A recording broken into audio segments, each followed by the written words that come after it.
Welcome back to the Filmmaker's Formula. My name is Kevin, and today we'll be talking about Wes Anderson. Oh, shit. If you aren't familiar with Wes Anderson, you're definitely missing out. He's not only the creator of great films like The Isle of Dogs or The Grand Budapest Hotel, he's also a big inspiration to YouTubers like Casey Neistat. More than likely, you've probably seen his visual style before, adapted by your favorite filmmakers, but you just don't know it yet. If you want your videos to look like his films, we must first discuss the elements that make up his particular style. To start off, we have to talk about symmetry.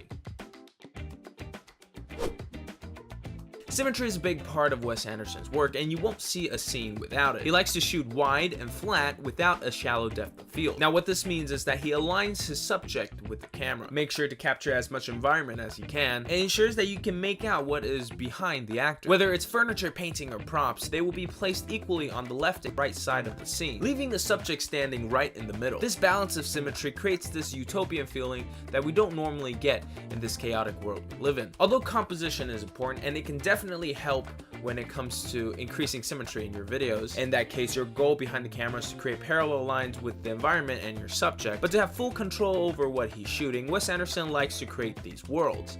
Which brings us to set design.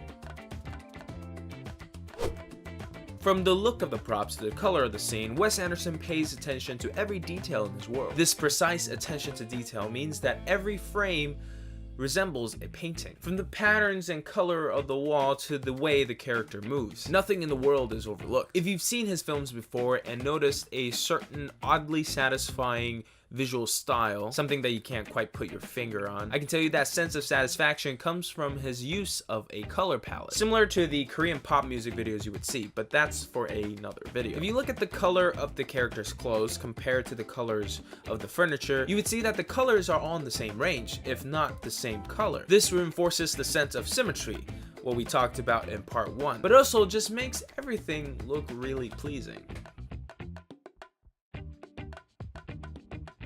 Overhead shots have been around for a while. You've probably seen it in the Instagram cooking videos or the DIY videos or some of Casey's stuff. Wes Anderson was just the one to popularize it. It's similar to knolling in photography, and if you're interested in that, you can see more from a creator called Tom Sachs. But in Wes Anderson's case, his overhead shots are more natural. It often feels that we are in the shoes of the main character and we're looking down at what he or she is seeing. In each one of these scenes that you would see in a Wes Anderson's movie, each item in the shot has a particular meaning to the character at hand, that and also the timeline of the story and the mood and environment he or she is in. The close-up is more personal, and sometimes we'll even see the character writing or doing something. When that happens, when there is written text, it fills the space between the lines of the movie. And what I mean by that is that it tells a part of the story that might not be visual. Maybe it's a secret that he's writing down but not spoken out loud, so only you know, but the other characters in the movie don't. Or it's some action that adds to the personality of the character. I truly love Wes Anderson's style of filmmaking. It's creative